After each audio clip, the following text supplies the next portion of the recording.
إهداء إلى أختي الغالية. يا جموع الغيد وأحلى المزايين، صفوا صفين جات السنافية، وافرشوا ورد الغلا والرياحين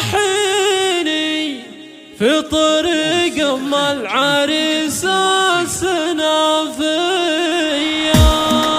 يا جموع الغيد واحلى المزايين، صفوا صفين جات السنافية، صفوا صفين جات السنافية، وافرشوا ورد الغلا والرياحين في طريق ام العريس السنافية، في طريق ام العريس السنافية. ارحبي يا ام هاني ملاييني، حي شوفك يا غلط يا حي، اختك تغني التلاحيني لك وتهدي الورد والزهور عطري.